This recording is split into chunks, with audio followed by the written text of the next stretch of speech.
안녕하세요. 오늘은 선택 발명 진보성 판단하는 거 최신 판례 나온 거 있잖아요. 그거 한번 해드릴게요. 여기 보시면 이게 비슷한 개념이 세 가지가 있거든요. 첫 번째, 선택 발명 진보성 판단하는 거. 그 다음, 결정형 발명 진보성 판단하는 거. 그 다음에 라세미체. 이 세 가지가 있어요. 근데 뭐 유튜브로 올려드리는 거는 이 중에서 제일 중요한 게, 다 중요하잖아요. 다 중요한데 선택 발명의 진보성 판단이 제일 근본이 되는 거니까 여러분들 이거 먼저 해드릴게요. 보시면 이거 선택 발명의 진보성 판례가 여러 가지 판례가 나왔는데 이제 시간이 지남에 따라 가지고 판례가 몇 개가 누적이 됐어요. 그 중에서 이제 가장 리딩 케이스가 있거든요. 그거 해드리면 여기 세 가지 쟁점이 있어요. 포인트 첫 번째, 포인트 두 번째, 포인트 세 번째가 있거든요. 이 세 가지 쟁점 머리 이제 가져가시면 되는 거예요. 첫 번째, 선택 발명의 판단에 인식이 필요한 건가? 선택 발명이 무엇인가? 선택 발명이란 무엇인가? 그 선택 발명의 개념에 대한 거 알아두시면 되는 거고요. 두 번째, 구성의 곤란성. 세 번째, 효과의 현저성. 이거 세 가지 알아가시면 되는 거거든요. 아시겠죠? 이거 머릿속에 계시고 한번 봐볼게요. 선택 발명이란 무엇이에요? 여러분들 선택 발명이 상위 개념 있고 그 공지된 게 상위 개념이에요. 하위 개념을 추론한 거 있잖아요. 그게 이제 선택 발명인 거잖아요. 근데 여러분들 상위 개념이 있고 하위 개념이 있는데 여기에 대한 만약에 대부분 선택 발명이 어떻게 되냐면요. 상위 개념이 있고 상위 발명자가 상위 개념이 있네? 그럼 내가 그거를 좀 더 구체화 해가지고 이 하위 개념 있잖아요. 이 하위 개념을 내가 추론해가지고 등록받아야지. 그러면 상위 개념에서 이제 나온 그 공지 기술을 최대한 활용해서 내가 하위 개념을 만들어야겠다. 이게 보통 일반적인 거잖아요. 상위 개념을 발명자가 인식을 해요. 상위 개념을 인식을 해가지고 얘를 이용해가지고 하위 개념을 만드는 거 있잖아요. 이런 개념이 이제 선택 발명의 일반적인 건데 이 사건에서는 어떻게 되냐면요. 상위 개념이 있고 하위 개념이 있잖아요. 근데 이 발명자는 뭐라고 하냐면 상위 개념이 난 있는지도 몰랐어. 상위 개념이 있는지도 몰라고 그냥 나는 발명을 한 건데 이게 상위 개념이 있다고 하네. 이게 여러분들 인식을 했으면 내가 만약에 상위 개념을 인식을 했으면 제가 그 발명자가 발명을 더 용이하게 했을 수 있었을 거 아니에요. 왜냐면 그 데이터 같은 걸 쓸 수 있으니까. 나는 상위 개념이 있는지도 모르고 내가 그냥 골방에서 열심히 연구를 했는데 상위 개념이 갑자기 있다고 이게 선택 발명이 되는 거야? 이게 인식에 따라 가지고 선택 발명 유무가 달라지는 거야? 라고 이제 첫 번째 쟁점이에요. 여러분 정답이 뭐예요? 인식 유무와는 관계가 없이 상위 개념이 있고 하위 개념이 있으면 선택 발명이에요. 됐죠? 이게 첫 번째 쟁점. 첫 번째 포인트 뭐라고요? 상위 개념 있고 하위 개념이 있으면 인식 유무와 관계가 없이 그냥 선택 발명이다. 이게 특허법원에서 이제 문제가 됐어요. 됐죠? 이게 첫 번째 쟁점 끝났고 포인트 어이 끝났고 두 번째 쟁점 구성의 곤란성. 여러분들 화학 발명할 때 구성의 곤란성을 판단해야 돼요, 안 해야 되는 거예요? 판단해야 되는 거예요. 근데 판단해야 되는데 여기서 더 나아가서 이 사건 판례에서 판단 방법까지 알려줬어요. 아시겠죠? 화학 발명에서 구성의 곤란성을 판단하는 건데 어떻게 판단하냐? 여기 이제 선택 발명에서는 어떻게 판단하냐면 이게 상위 개념이 있고, 그죠? 상위 개념이 있고 거기에 대해 가지고 구체화한 하위 개념을 내가 발명을 한 게 선택 발명인 거잖아요. 이 상위 개념이 있고 하위 개념이 있어요. 됐죠? 여기에 대해서 구성의 곤란성 상위 개념이랑 하위 개념이랑 구성의 곤란성 어떻게 판단하냐면 첫 번째 판단 방법 이론상 포함할 수 있는 화합물의 개수.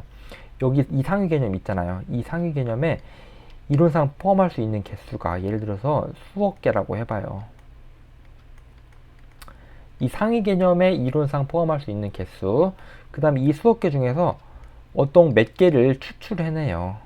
알겠죠? 이 수억 개 중에서 우선적 또는 쉽게 선택할 수 있는 사항을 요거를 우선적 또는 쉽게 선택할 수 있는 건지 우선적 선택, 그 다음에 요 선택된 거 있잖아요. 이 상위 개념에서 선택된 거 얘랑 비교를 해요. 이렇게 얘 어떻게 비교를 해요? 구조적 유사성이 있는지 이렇게 비교를 해요. 그 다음 등은 뭐냐면요. 효과의 현저성이에요. 효과의 현저성은 구성의 곤란성을 판단하는데 그 간접 사실이 되는 거예요. 됐죠? 이게 여러분들이 중요한 거는 보시면 상위 개념에서 이론상 포함할 수 있는 화합물의 개수를 따지고, 됐죠? 그 상위 개념에서 선택을 하는 거예요. 우선적으로 선택할 수 있는지, 그다음 우선적으로 선택한 거랑 이 추론 발명이랑 비교를 하는 거예요. 구조적 유사성이 있는지 그렇게 해가지고 구성의 곤란성을 판단하는 거예요. 이 사건 판단해서 판단한 거 알려드릴게요. 어떻게 판단했냐면 이게 상위 개념이거든요. 이게 추론 발명이고 하위 개념이에요. 이게 여기 선택 요소 1이랑 선택 요소 2가 있거든요. 이걸 보시면 여기서 여기 있잖아요. 이 선택 요소 1에서 모핵 구조를 선택을 한 거고요. A에서 요거 이제 있잖아요. 요거를 선택한 거고요. 선택 요소 2번에서는 락탐고리를 선택을 한 거예요. 그리고 여기에서는 얘를 선택을 한 거예요. 아시겠죠? 이렇게 요게 그래서 상위 개념이고 요게 하위 개념인데, 그럼 여기서 이 명세서 기재 이 인용 발명 있잖아요. 이 인용 발명에서 명세서 기재상 얘가 이론상 포함할 수 있는 화합물의 개수가 수억 개였어요. 아시겠죠? 수억 개였어요. 그리고 얘에서 이 상위 개념에서 그나마 추론 발명이랑 비슷한 거를 선택을 하거든요. 그것도 왜냐면 수억 개 중에서 그나마 비슷하고 선택하는 게 얼마나 어렵겠어요. 아시죠? 그러니까 수억 개 중에서 그나마 비슷하고 선택하는 거 어렵고, 그나마 비슷한 거랑 얘랑 비교를 하거든요. 여기서 이제 그러니까 여기서 하위 개념을 뽑아내요. 이 하위 개념이랑 얘랑 비교를 하는 거예요. 추론 발명이랑 얘랑. 얘가 구조적으로 유사하지도 않아요. 아시겠죠? 그러니까 어떻게 보냐면 상위 개념에 이론상 포함할 수 있는 개수가 많고, 그 다음에 거기서 우선적으로 선택할 수도 없고, 우선적으로 선택하더라도 추론 발명이랑 구조적으로 유사하지도 않고. 됐죠? 그러면 어떻게 되는 거예요? 추론 발명 구성의 곤란성이 있는 거예요. 아시겠죠? 그러니까 추론 발명 구성의 곤란성이 인정이 됐어요. 그 다음에 여러분들이 잘 헷갈리는 게, 우리가 여기까지 했거든요. 구성의 곤란성 포인트 2번 구성의 곤란성까지 했어요. 그 다음에 헷갈리는 게 여기 4번이거든요. 포인트 3번 효과의 현저성. 여러분 효과의 현저성 하려면 요거 뭐 선행 개념으로 요걸 알아야 되는 거예요. 여기 보시면 요 그래프를 이해를 해야 되는 거예요. 보시면 여기가 구성의 곤란성 축이고요. 여기 효과의 현저성 축이에요. 그러면 여러분 구성의 곤란성이랑 효과의 현저성 모두 있어요. 여기는 진보성 있는 거예요. 그냥 됐죠? 그 다음에 근데 구성의 곤란성은 없어도 효과의 현저성이 있어요. 그럼 여기도 진보성이 있는 거예요. 됐죠? 근데 구성의 곤란성이 없고 효과의 현저성도 없어요. 여긴 진보성 없는 거예요. 됐죠? 근데 문제가 되는 영역이 어디냐면 여기 있잖아요. 여기가 제일 문제가 많이 되는데요. 실제 이 사건 판례에서도 여기가 문제가 됐어요. 구성의 곤란성은 있는데 효과의 현저성은 없는 거예요. 그러면 여기 위로는 진보성이 있고 여기 밑으로는 진보성이 없는 거예요. 됐죠? 이게 어느 개념이랑 연결이 되냐면요. 그러니까 효과의 현저성, 구성의 곤란성 판단함에 효과의 현저성이 고려가 된다. 라고 제가 했잖아요. 간접 사실이라고 했잖아요. 여기서. 여기 등에 효과의 현저성도 있다고 했잖아요. 됐죠? 여기 등에 효과의 현저성도 있다고 했잖아요. 그러니까 이 그래프, 이거 그래프 그리면 어떻게 되는 거예요? y는 마이너스 x 플러스 뭐 1 이렇게 되는, 이 그래프가 이거잖아요. 이거 이상이다. y는 마이너스 x 다시 크면 이 그래프가 어떻게 되냐면요. 봐봐요. y는 크다. 마이너스 x 플러스 1. 요 그래프가 요거 그래프잖아요. 여기 위에 그래프가. 그러니까 여기가 지금 효과 현저성이면 여기가 구성의 곤란성이잖아요. 그러니까 종속 변수라는 거잖아요. x는 y의 종속 변수다. 그렇죠? x는 y의 종속 변수라는 말을 그 법률적으로 표현하면 어떻게 되는 거예요? 여기 등에 있잖아요. 등. 됐죠? 구성의 곤란성 판단함에 있어서 효과 현저성이 간접 사실이다. 라는 말이랑 이 꼴이 뭐냐면 x는 y의 종속 변수다. 라는 말이랑 이 꼴이잖아요. 됐죠? 그렇게도 확인을 할 수 있는 거고, 그거는 뭐 그냥 곁다리로 아는 거고, 중요한 거는 여기 보시면 여기 진보성이 있고, 여기 진보성이 있고, 여기 진보성이 없고, 여기가 중요한 거예요. 여기가 요 사분면이. 아시겠죠?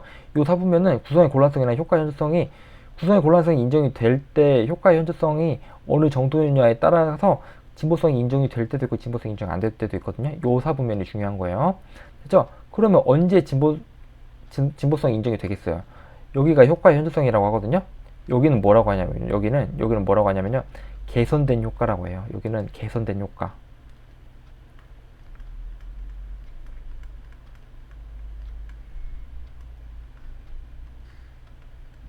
아시겠죠?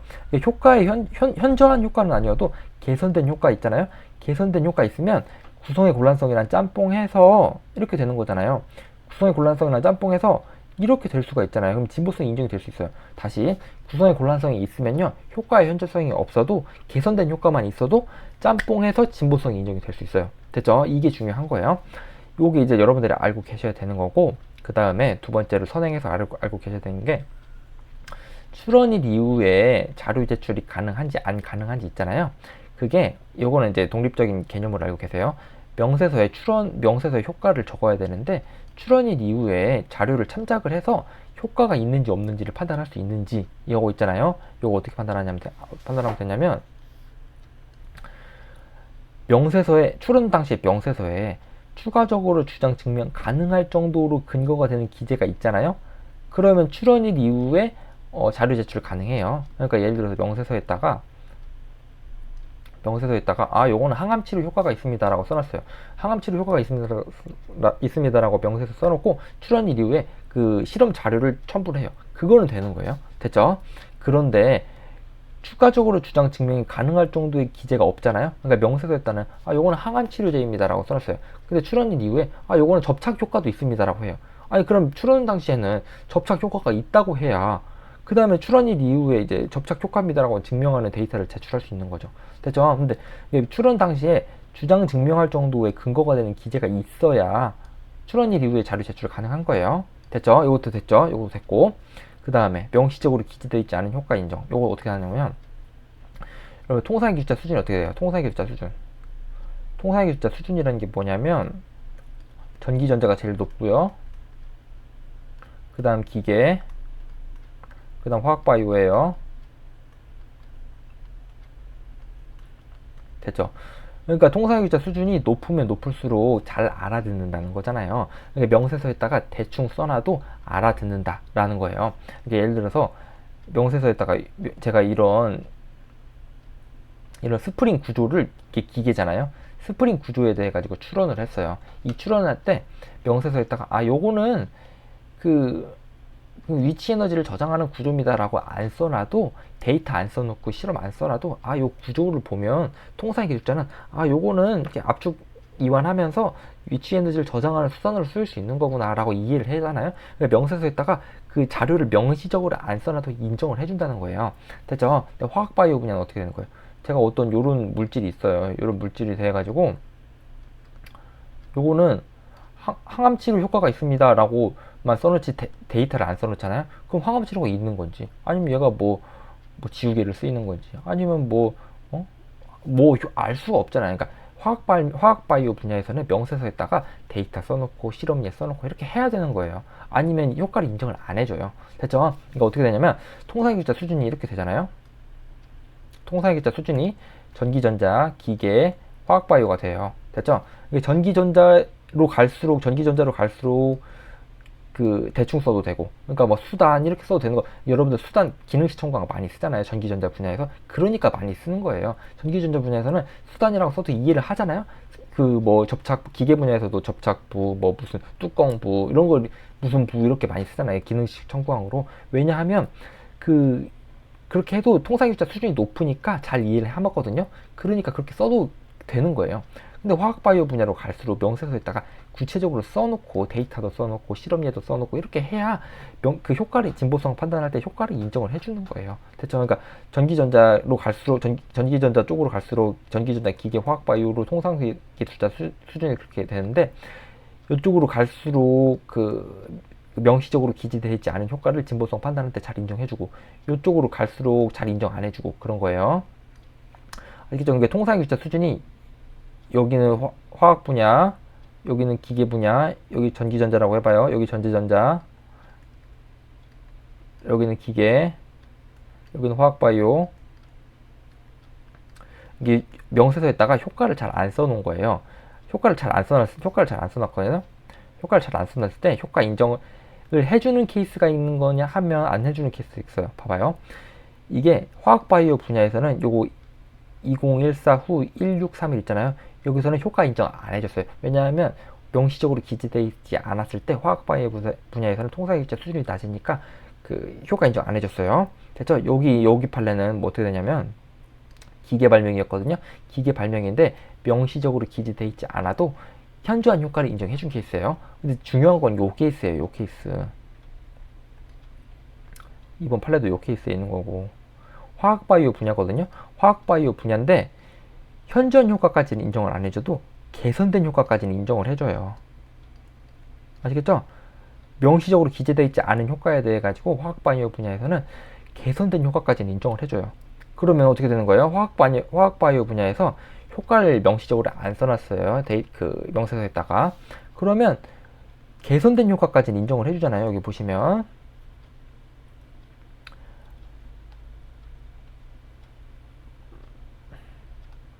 여기 개선된, 그 화학바이오 분야에서 명시적으로 기재 안 해놓은 그 효과 있잖아요. 현저한 효과는 인정을 안 해주더라도 개선된 효과까지 인정해주잖아요. 개선된 효과를 인정해주면 만약에 구성의 곤란성이 있잖아요. 그러면 진보성이 인정이 될 수 있는 거예요. 됐죠? 개선된 효과까지는 인정을 해주고 만약에 구성의 곤란성이 있으면 진보성이 인정이 될 수 있다 라고 해야 여러분들이 그 종류의 판례랑 이번 판례랑 오해 없이 깔끔하게 이해를 잘 할 수 있어요. 됐죠? 이게 뭐 제가 지어낸 얘기도 아니고 논문에 다 있는 거예요. 이거 실제 판례에서도 여기 보시면 개선된 효과, 현저한 효과라고 안 하고 개선된 효과라고 했거든요. 됐죠? 그러니까 개선된, 여기는 현저한 효과가 아니고 개선된 효과가 있어요. 그래가지고 그 결론을 어떻게 내리냐면, 봐봐요. 다 했어요. 포인트 1, 첫 번째. 그 선택 발명인지 아닌지는 인식 여부와 관계가 없다. 두 번째. 구성의 곤란성, 아까 어떻게 판단했어요? 화학 발명에서 구성의 곤란성을 판단하는 건데, 그 선택 발명에서 구성의 곤란성을 어떻게 판단하냐면, 선행 발명에서 이론상 포함할 수 있는 개수랑 거기에서 그 우선적으로 선택한 거랑 우선적으로 선택한 거랑 추론 발명이랑 구조적 유사성이 있는지랑 등 이 네 가지 요소를 통해 가지고 구성의 곤란성을 판단했어요. 그렇게 해가지고 이 사건에서는 구성의 곤란성이 인정이 됐어요. 왜냐하면 선행 발명이 수억 개였거든요. 이론상 포함할 수 있는 개수가. 됐죠? 그 다음 효과의 현저성 있잖아요. 여기서는 출원일 이후에 자료를 참작을 했어요. 됐죠? 출원일 이후에 자료를 참작을 했어요. 추가적으로 주장 증명 가능할 정도의 기재가 있었거든요. 그래가지고 출원일 이후에 자료를 참작을 했어요. 그리고 여기서는 그 명시적으로 기재하지 않았거든요. 효과를 명시적으로 기재하지 않았거든요. 그러니까 그냥 추상적으로만 써놨고 어떤 효과 있잖아요. 억제 효과, 약동학적 효과, 병용 투학적 개선 효과가 있음 이렇게 명세서에 또 써놓고 데이터를 안 써놨어요. 아니 데이터를 써놔야 명시적으로 기재한 건데 그냥 효과가 있습니다라고만 써놓으면 명시적으로 쓴 게 아니에요. 그러니까 그냥 효과가 있습니다라고만 쓰면 누가 못 써요. 그러니까 실험을 해가지고 데이터를 써야 되는 거잖아요. 그러니까 효과가 있습니다라고만 썼는데 이게 명시적으로 쓴 게 아니잖아요. 명시적으로 쓴 게 아님에도 불구하고 출원일 이후의 자료를 참작하고 이런 사건 등에 의해 가지고 개선된 효과를 인정했어요. 개선된 효과랑 구성의 곤란성이랑 짬뽕해서 그 진보성을 인정한 사건이었어요. 됐죠? 딱 여기 케이스였어요. 여기 케이스. 그 구성의 곤란성은 아까 있었잖아요. 왜 있었어요? 구성의 곤란성은 아까 수억 개였고 그 인용 발명이 이론상 포함할 수 있는 화합물의 개수가 수억 개였고 그 중에서 우선적으로 선택하기도 어렵고 그 다음에 우선적으로 선택하더라도 그 구조적 유사성이 있지도 않고 그래가지고 구성의 곤란성이 인정이 됐잖아요. 그 다음에 여기서는 그 명시적으로 기재되어 있지 않은 효과에 대해서 현저한 효과까지 인정을 안 해주고 개선된 효과까지 인정을 해줬잖아요. 개선된 효과가 인정을 해주고 구성의 곤란성이 있었고 그래가지고 요 사분면에 의해 가지고 진보성이 인정이 된 케이스였어요. 2019 요거, 2019 후 요거. 됐죠? 이거 세 가지 외워주시면 되는 거예요. 첫 번째, 두 번째, 세 번째 다시 해보면 첫 번째 그 선택 발명 판단 기준 어떻게 되는 거예요? 인식 여부 관계없이. 그 다음 두 번째 구성의 곤란성 어떻게 판단하는지 제가 아까 설명해드렸고 효과 현저성 그 출원일 이후에 자료 제출을 어떻게 판단하는지랑 그 다음에 개선된 효과랑 현저한 효과 비교하시고 개선된 효과랑 구성의 곤란성이 있으면 진보성 인정돼요. 딱 요 케이스였어요. 됐죠?